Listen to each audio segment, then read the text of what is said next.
우리가 성경을 읽다 보면 조금 지루한 부분이 많죠. 족보 부분이 바로 그런 부분입니다. 누가 누구를 낳았다는 것, 누가 누구의 아들이고 누가 누구의 어느 지역의 삶을 살았다, 족장이다, 이런 내용들이죠.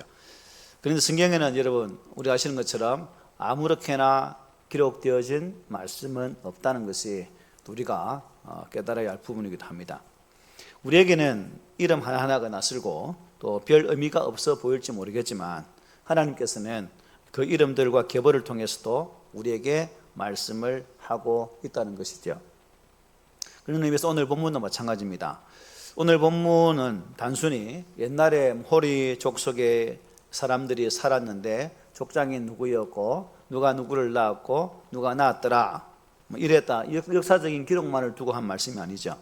이 말씀을 창세기 36장 전체를 통해서 살펴보면 하나님께서는 이 에서의 후손들이 어떻게 이 세일 땅에 정착하고 또 그곳에 이미 살고 있던 이 호리 족속과의 관계가, 이름이 호리가 자물라 큰일 나고 발음이 잘 해야 되겠다, 어떻게 관계를 맺어가면서 역사적 민족적 구조를 형성해 나가는지를 우리에게 소개해 주는 말씀입니다.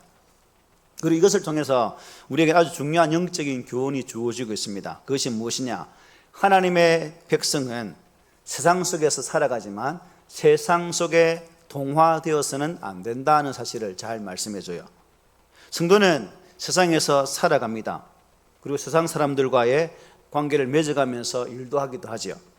세상 사람들과 학교에서 만나고 직장에서 만나고 살아가는 삶의 가정 주변에서 많이 만나기도 합니다.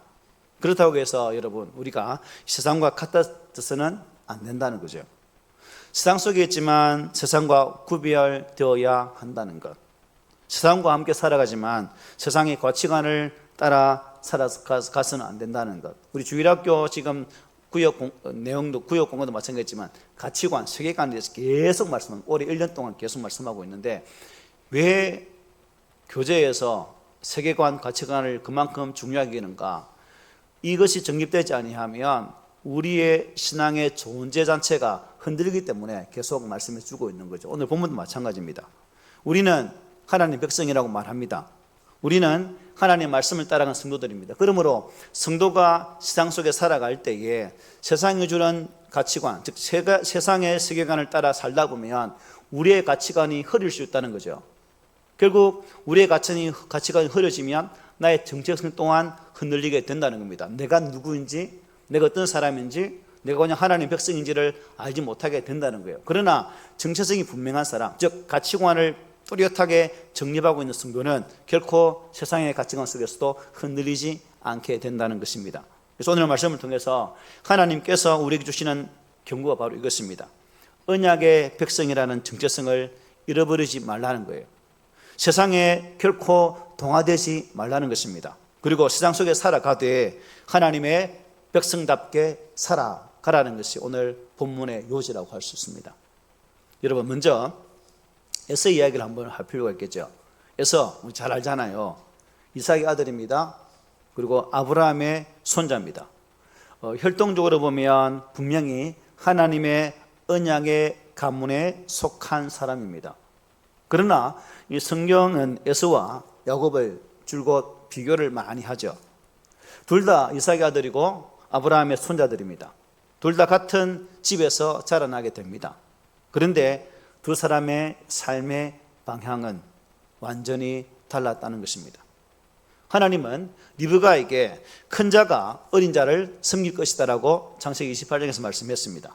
이 하나님의 언약이 야곱을 통해서 이어질 것을 말씀하신 것이죠. 그런데 에서는 하나님의 언약을 귀하게 여기지를 않았습니다. 창세기 25장에 보면 에서는 배가 고프다는 이유로 팥죽 한 그릇에 장자의 권리를 동생 야곱에게 팔아버리는 장면을 볼 수가 있습니다.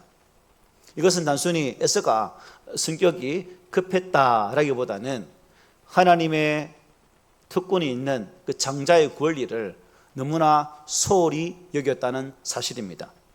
그 마음속에 무엇이 더 중요한가가 나타나는 부분이죠. 즉 하나님의 거룩한 은혜의 줄기보다는 자신의 생각, 자신의 판단, 현재의 감정이 더 중요했다는 것이죠. 그러니까 신령한 것을 아주 가볍게 여기고 육체적인 것을 선택하고 마는 대단히 큰 실수를 하게 되는 거죠. 그런데 여러분, 이것이 우리에게 얼마나 중요한 교훈인지 모릅니다.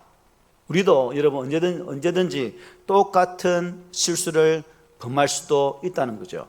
우리는 하나님의 백성이라고 말합니다. 예수님을 믿습니다. 예배도 드립니다. 교회에 나오기도 합니다. 그런데 실제 삶의 선택에서는 하나님 말씀보다 세상의 기준을 더 중요하게 여길 때가 있다 없다? 있다는 겁니다. 하나님의 뜻보다 내 이익을 먼저 생각할 때도 있다는 거죠. 하나님 말씀보다 사람들의 평가를 더 중요하게 여길 때도 있다는 거예요. 신앙보다 성공을 더 중요하게 생각합니다. 예배보다 다른 일정을 더 중요하게 여기기도 하죠. 기도보다 내 경험을 더 신뢰합니다. 말씀보다 내 감정을 더 앞세우기도 합니다. 그러면서도 우리는 나도 성도니까, 나는 성도니까, 나는 괜찮을 거야 라고 생각하고 있다면 어떨까요? 하나님 보신다면 우리의 생각을 합당한 것으로 여길까요? 그렇지 않습니다. 여러분, 신앙은 우리의 이름이나 배경으로 증명되는 것이 아닙니다. 신앙은 우리의 삶으로 드러나고 나타나야 하는 거예요. 내가 누구의 자녀인가 보다 중요한 것은 내가 지금 누구를 따라가고 있느냐가 더 중요하다는 겁니다. 어느 교회를 다니는가 보다는 내가 하나님 말씀에 순종하고 있느냐가 더 중요하다는 거죠.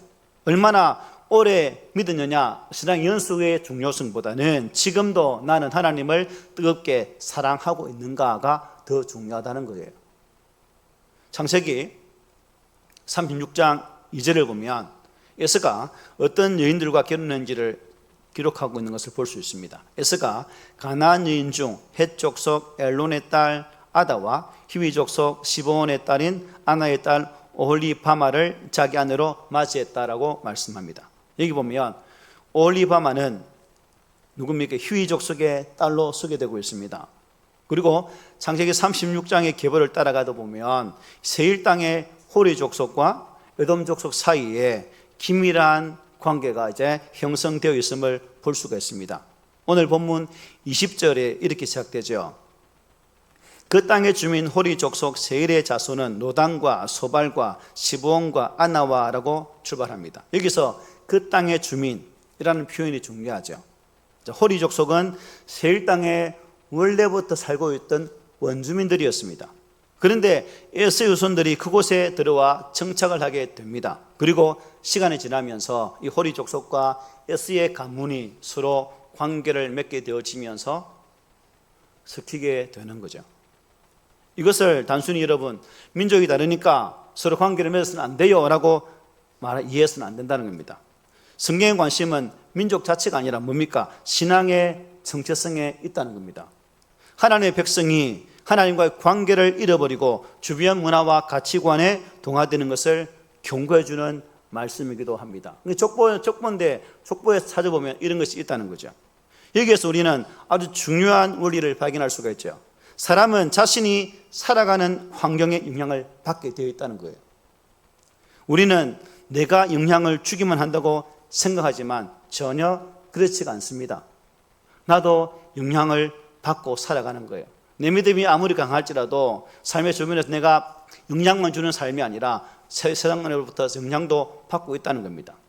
내가 다른 사람을 변화시킨다고 생각하겠지만 다른 사람의 가치관이 나를 점점 잠식시켜 갈 수도 있다는 거예요. 처음에는 별것 아닌 것처럼 느낄 수가 있습니다.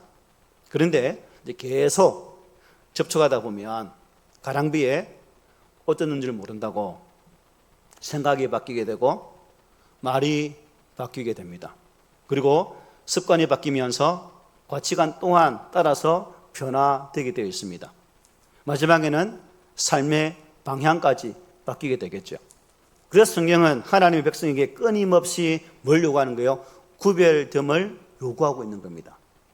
성경에 등장하는 언약의 백성들만 구별됨을 요구하는 것이 아니라 오늘날 예수 그리스도 안에서 구원받은 우리 또한 세상 속에 살아갈 때에 세상에 보냄받은 존재로서 그 속에서 구별됨으로 살아가야 한다는 거예요. 결코 동화되어서는 안 된다는 겁니다.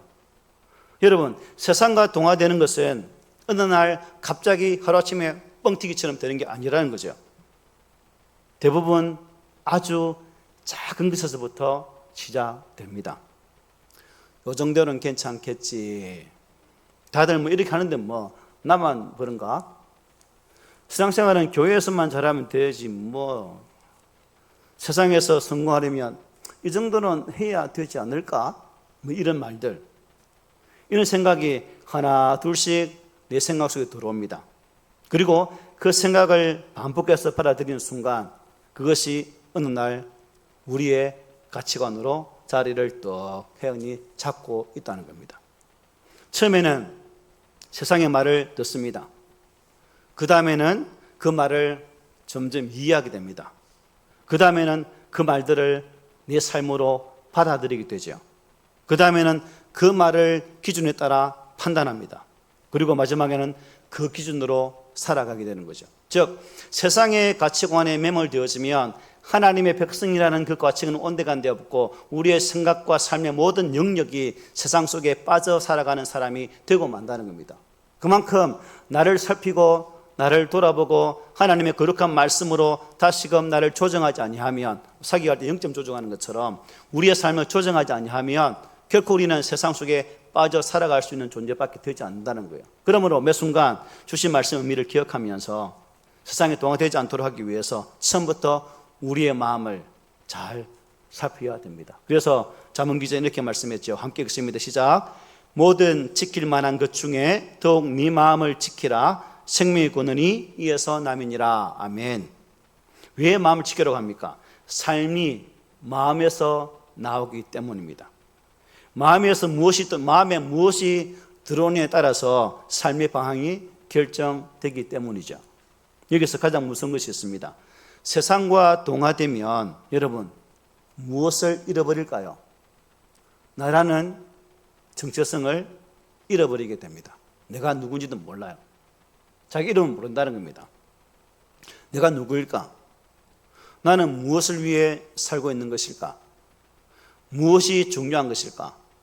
무엇이 옳은가? 무엇을 위해 성공해야 하는가? 무엇을 위해 돈을 벌어야 하는가? 왜 자녀를 키워야 하는가? 왜 직장을 다니는가? 나는 왜 교회를 지금 다니고 있는 것일까? 정체성을 잃어버리면 이 질문에 대한 믿음적 대답이 있을 수가 없다는 겁니다.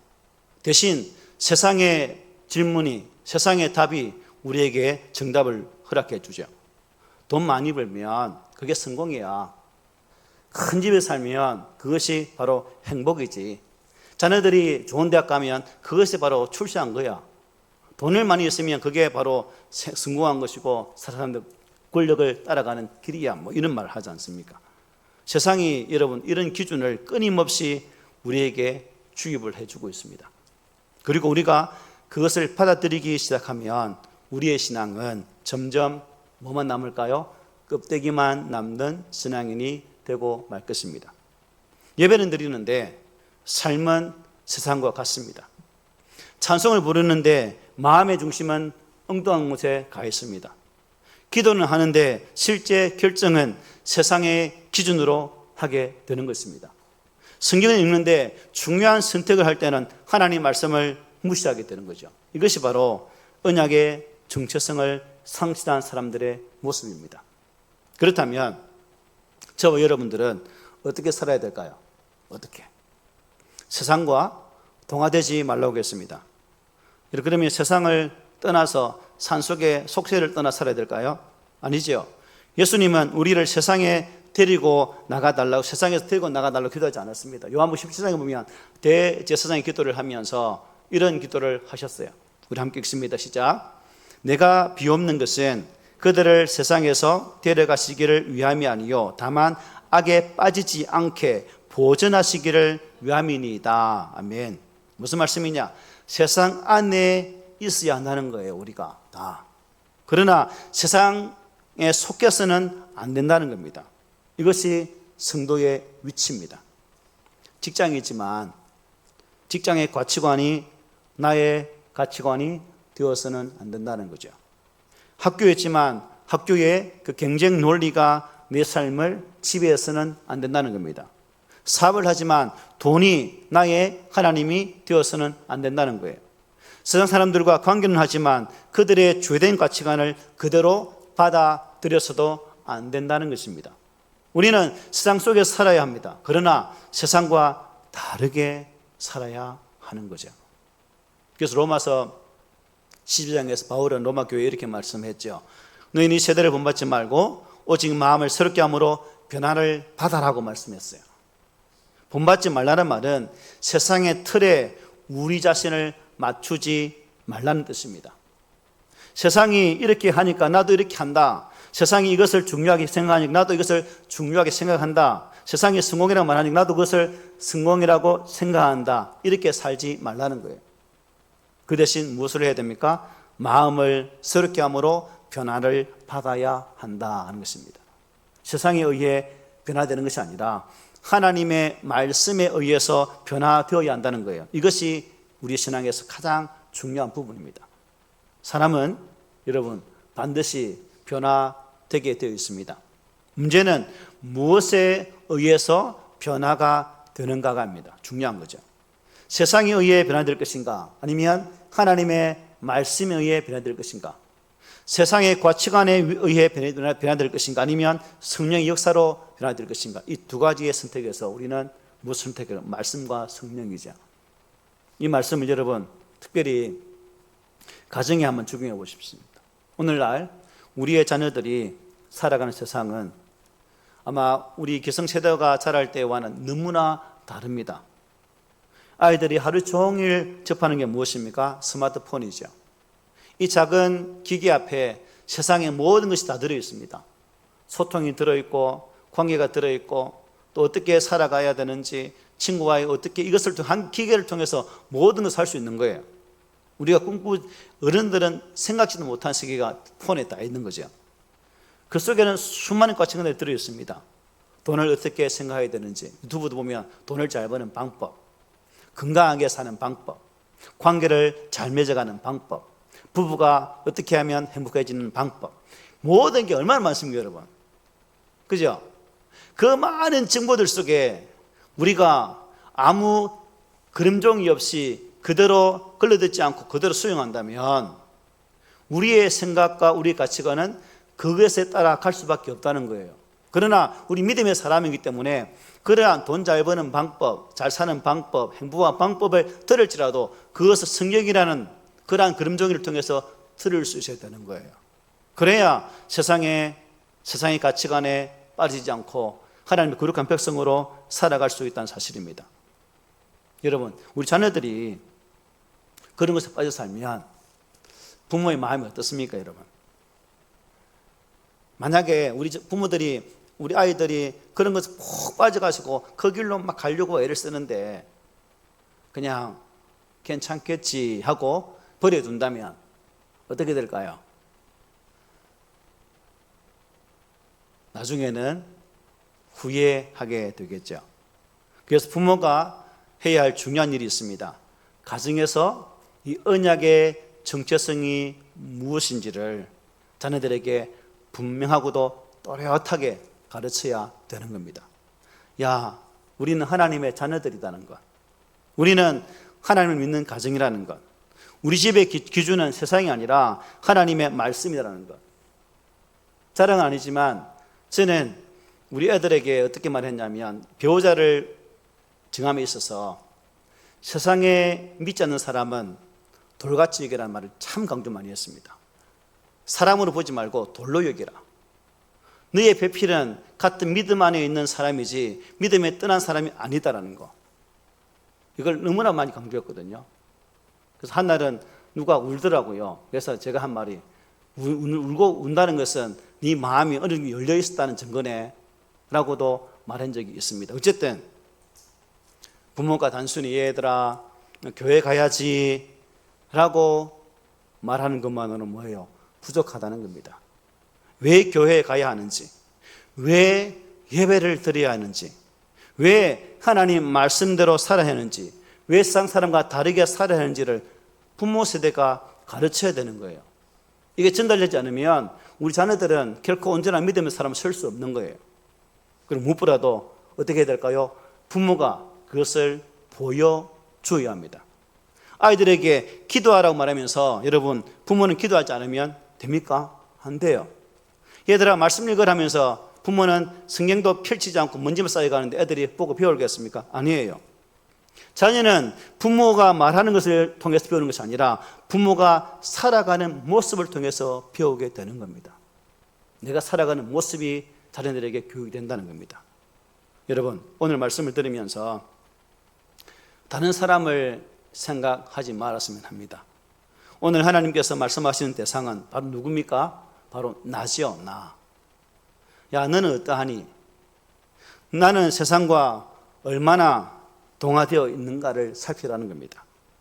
내가 돈을 사용하는 기준, 내가 자녀를 양육하는 기준, 내가 사람을 평가하는 기준, 내가 성공을 판단하는 기준, 내가 직업을 선택하는 기준, 내가 시간을 사용하는 기준이 무엇인가? 이것을 한번 보자는 겁니다. 그리고 내가 이 주의를 대하는 태도 또한 어떠한가를 살펴보자는 것입니다. 내가 하나님보다 더 사랑하는 것이 있을까? 내가 하나님 말씀보다 더 중요하게 여기는 것이 있을까? 이 질문 앞에 우리 자신을 세워 보아야 한다는 것입니다. 그렇다면 여러분, 어떻게 하면 세상과 동화되지 않을 수 있을까요? 어떻게 하면? 방법은 분명하죠. 여러분 답도 잘 알고 있습니다. 어떻게 해요? 말씀 안에 거하는 삶이겠죠. 10분 119편 9절입니다. 우리 함께 읽습니다. 시작. 청년이 무엇으로 그의 행실을 깨끗하게 하리까? 주의 말씀만 지킬 따름이니이다. 아멘. 말씀이 우리 안에 들어오면 세상의 가치관을 분별할 수 있습니다. 말씀이 기준이 되면 무엇이 옳고 그른지를 판단할 수가 있다는 거예요. 말씀이 기준이 되면 성공과 실패를 다르게 보게 됩니다. 말씀이 기준이 되면 고난도 다르게 해석할 수 있는 거죠. 말씀이 기준이 되면 돈도 다르게 사용할 수 있고 사람도 다르게 대할 수 있다는 겁니다. 그러므로 세상과 싸우기 전에 어떻게 해요? 말씀으로 나 자신을 채우십시오. 세상의 소리가 너무 크게 들립니까? 그러면 말씀의 소리를 더 크게 들으십시오. 세상의 가치관이 너무 강하게 들려옵니까? 하나님 말씀을 더 가까이 하는 우리 모두가 되기를 바랍니다. 그리고 이것은 여러분 개인만의 문제가 아니죠. 교회도 마찬가지입니다. 교회가 세상을 닮아가기 시작하면 교회는 세상을 향해 복음을 전하는 힘을 잃어버리게 될 것입니다. 교회가 세상의 성공주의를 따라가면 복음의 본질을 상실하게 되겠죠. 교회가 세상의 경쟁 논리를 따라가면 섬김의 아름다움을 상실하게 될 것입니다. 교회가 세상의 물질주의를 따라가면 하나님보다 사람의 나라를 세우게 되겠죠. 교회가 사람의 인기를 중요하게 여기기 시작하면 하나님 말씀보다 사람의 기호를 따라가고 말 것입니다. 그러므로 교회는 시대를 읽어야 하지만 시대를 따라가서는 안 됩니다. 세상의 언어를 이해해야 하지만 세상의 가치관을 받아들여서는 안 된다는 겁니다. 세상 속에 있어야 하지만 세상과 같아서도 안 된다는 거죠. 교회는 세상에 복음을 전해야 합니다. 그러기 위해서는 먼저 교회가 복음으로 살아가는 모습을 보여줘야 하겠죠. 여러분, 세상 사람들은 참 우스운 게 자기들은 교회를 다니지 않으면서 우리 예수 믿는 자들에게 마음속으로 요구하는 게 엄청나게 많습니다. 여러분 아세요? 그들은 우리의 삶이 그들과 다르기를 원하고 있어요. 예수 믿는 사람이니까 뭔가 달라야 하지 않겠어? 이렇게 기본 생각이 깔려 있습니다. 손해를 보더라도 예수 믿는 사람이니까 그 손해 가운데서도 이길 수 있어야지 라고 말을 하거든요. 예수 믿는 사람이니까 용서를 좀 해줘야지 라고 말을 해요. 자기들은 살지 않으면서 우리 예수 믿는 자에게는 한 차원 높은 그러한 삶을 요구하는 것이 세상 사람들의 모습입니다. 어려울 때 세상 것을 의지하는 것을 보여주는 것이 아니라 그들은 우리가 더 하나님을 신뢰하고 하나님을 의지하는 모습을 보기를 원해요. 이게 간접적인 전도죠. 손해보고 힘들고 어려울 때 세상의 방법과 가치관으로 그 문제를 해결하는 것이 아니라 하나님 안에 온전히 거하며 말씀으로, 또한 그들을 용서하고 그들을 섬김으로 말씀을 실천하게 되어질 때에 그들은 우리를 바라보고 저분은 진짜 예수 믿는 사람이구나라고 판단하게 되어지고, 우리의 말 한마디가 그들의 삶에 엄청난 파급 효과를 가져올 수 있다는 거예요. 그러나 우리의 삶의 모습이 그렇지 않으면 어떤 황금 같은 말을 한다 할지라도 그 말은 아무 의미가 없어지는 것입니다. 여러분, 세상 사람들은 우리를 바라보고 있습니다. 그리고 우리의 삶을 통해서 무언가를 기대하고 있다는 거죠. 너희들은 하나님의 사람이니까, 너희들은 그리스도의 사람이니까 다른 삶을 살아야 된다. 세상 사람들이 보고 있는 가치관이 그런 것이라면 우리가 여러분 그런 가치관으로 무장하고 그렇게 살아가야 되지 않겠습니까? 이게 창세기에 등장하고 있는 이런 족보들의 모습이 우리에게 보여주는 한 장면의 교훈입니다. 에스의 집안과 호리 족속의 가문의 집안이 만남을 통해서, 어쨌든 에스가 하나님의 언약의 가문의 혈통이라면 그 족속에 동화되어 사는 것이 아니라 그 족속 속에 들어가서 하나님 나라에 대한 분명한 방향들을 보여주는 것이 당연했습니다. 그러나 그렇지 못했다는 거죠. 여러분, 이것은 오늘 저와 여러분들이 이 믿기 힘든, 예수 믿기 힘든 이 시대에 바르게 예수 믿는 방향이 무엇인지를 잘 말씀해 주고 있습니다. 성경은 이 말씀을 기록하면서 우리에게 중요한 영적인 교훈을 주고 있다는 겁니다. 하나님의 백성은 자신이 누구에게 속한 사람인지를 결코 잊어서는 안 된다는 겁니다. 세상 사람들과 함께 설 수는 있지만 세상의 가치관이 우리의 가치관이 되어서는 안 된다는 거예요. 세상의 문화를 이해할 수 있지만 그 문화가 하나님의 말씀을 결코 대신할 수 없다는 것입니다. 비록 우리가 세상 속에 살아가지만 우리의 소속은 여러분 세상이 아닙니다. 우리의 소속은 거룩한 하나님의 나라에 소속되어진 자들입니다. 스스로 하나님의 백성이라고 말씀하지 않습니까? 그러므로 저와 여러분들이 예수 그리스도의 사람이라면 우리는 하나님의 거룩한 말씀을 따라가는 그러한 자가 되어져야 하겠습니다. 말씀 읽겠습니다. 오늘 이 시간의 말씀을 우리가 돌아보면서 혹시 나는 세상 속에 보냄받은 자로서 세상 속에서 내가 세상을 닮아가고 있는 자인가? 아니면 비록 세상에 가 있지만 하나님의 거룩한 말씀으로 무장하여서 세상을 변화시키는 주체로 서 있는가? 한번 살펴보십시오. 혹시 내 생각과 판단의 기준이 하나님 말씀보다 세상의 기준에 더 가까워 있지 않은지를 한번 살펴보았으면 합니다. 혹시 편안함 때문에 예배와 기도를 소홀히 하고 있지는 않은지도 돌아보았으면 합니다. 세상의 가치관을 너무 자연스럽게 받아들이고 있는 나는 아닌지 살폈으면 합니다. 로마서 12장 2절 말씀처럼 이 세대를 본받지 말고 오직 마음을 새롭게 함으로 변화를 받아, 이것이 하나님 뜻을 분별하는 기준입니다. 그러므로 저와 여러분들은 세상에 속한 사람이 아니라 하나님의 백성이라는 것, 그러므로 세상과 결코 동화되어서는 안 된다는 사실을 꼭 명심했으면 합니다. 그래서 오늘 본문을 통해서 하나님께서 우리에게 주시는 그 경고의 말씀을 우리의 마음에 잘 새겼으면 합니다. 언약의 백성이라는 이 정체성을 잃지 마시기 바랍니다. 세상과 동화되지 마시고 말씀을 꼭 붙잡으시기를 바랍니다. 그리고 예수 그리스도를 바라보십시오. 우리의 삶의 기준, 우리 삶의 표준은 예수 안에 있습니다. 그러므로 한동안의 삶을 살아갈 때에도 이 말씀을 부여잡고 예수를 바라보는 가운데에 우리의 걸음이 하나님의 거룩한 향기를 나타낼 수 있는 복된 삶이 되기를 주의 말씀으로 부탁을 드립니다.